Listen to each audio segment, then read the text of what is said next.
पर निशाने पर लगाया जाता है। मेरे साथ इस वक्त विपिन शर्मा इस वक्त जुड़े हुए हैं। Vipin Sharma, Israel undeclared nuclear मुल्क कहा जाता है कि न्यूक्लियर देश है, हालांकि उसने डिक्लेयर नहीं किया है। अगर ईरान अपनी सेफ्टी के लिए या अपने फ्यूचर मकसद के लिए खुद को एक डेटरेंट के तौर पर न्यूक्लियर बॉम्ब्स अपने पास बनाता है, रखता है, तो ये कितना गलत है और कितना सही है? विपिन जी।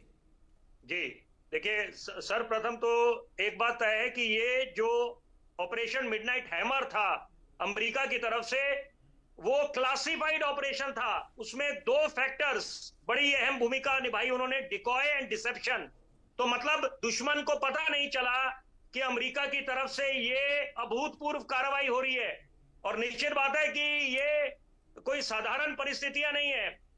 और उसके साथ साथ क्योंकि अब देखिए बिल्कुल एक साफ रास्ता है ईरान के पास कि वो जो एनपीटी है, जो समझौता है non proliferation of nuclear weapons, उस समझौते से बाहर निकल जाए।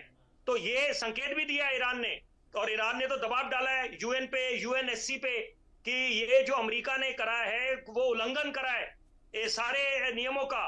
तो यहाँ इसका मतलब है कि आने वाले वक्त में क्या औपचारिक तरीके से ईरान एनपीटी से बाहर निकलता है, पहली बात। दूसरी बात, जब ये युद्ध की स्थिति बन गई है और बिल्कुल आमने सामने आ गए हैं और खुल के पहले ईरान आया, अब अमेरिका आया है, तो यहां पर अब किसी भी इवेंचुअलिटी के लिए, किसी भी कीमत चुकाने के लिए ये दोनों मुल्क तैयार हैं। और इजराइल तो वैसे भी जाना जाता है बड़ा दिलेर मुल्क है। तो यहां पर अभी जरूरी बात है कि क्या इस जो अभी स्थिति बनी है उस पे जो डी एस्केलेशन की बात चल रही है वो किसकी तरफ से होगा? क्योंकि एक तरफ तो डोनाल्ड ट्रंप, हास्यास्पद है बड़ी बात, देखिए कि एक तरफ डोनाल्ड ट्रंप दावा कर रहे थे अमेरिका के राष्ट्रपति की वो मध्यस्थता करेंगे। तो अब जो स्थिति वो लेके, it's a point of no return. जो अमेरिका और ईरान के जो नाते हैं वो ये सबसे ज्यादा एक ऐसे खतरनाक मोड़ पे आ गए हैं यहाँ पर कि यहाँ पर पॉइंट ऑफ नो रिटर्न। और जरूरी बात है कि अब मध्यस्थता कौन कराए, क्योंकि अगर ये विश्व युद्ध तीसरे की परिस्थिति ना बने तो वहां पर बीच बचाव कौन करेगा? यहाँ पर इंटरफेरेंस किसका होगा? कि एक तरफ तो दावा बड़ा बड़ा कर रहे थे, रुवांडा और कांगो के बीच में मध्यस्थता शांति उन्होंने कराई, स्थापित डोनाल्ड ट्रंप ने। हिंदुस्तान और पाकिस्तान के बीच में दावा करते थे डोनाल्ड ट्रंप, जो कि खोखले दावे थे। तो वहां पर ऐसी स्थिति में क्या अब इस जो स्थिति बनी हुई है ईरान, इजराइल, अमेरिका, तो वहां पर उसके बीच में विराम कौन लाएगा? क्योंकि अगर ये ऐसे ही चलते रहे तो ये बड़ा भयावह हो जाएगा और वैश्विक स्तर पे, क्योंकि अगर बाकी मुल्क भी कूद पड़े इसमें, अभी तो शांत बैठे हैं। लेकिन इस बीच दो जरूरी बातें देखिए, जो अरब वर्ल्ड को डिवाइड करा है या दो फाड़ में बांटा है, उसके पीछे जग जाहिर है अमेरिका का हाथ है। और diplomacy plays a very critical role.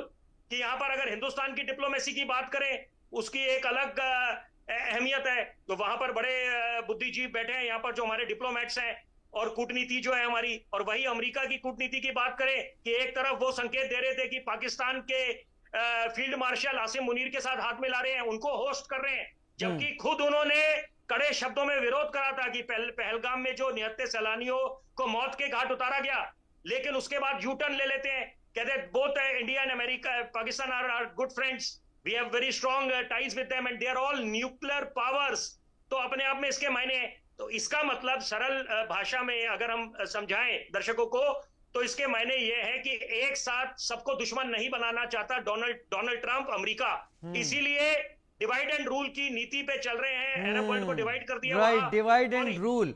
और ये पूरी तरीके से उनकी डिप्लोमेटिकली एक कोशिश है कि वो इस इलाके में अपना वर्चस्व बना के रखे। लेकिन कई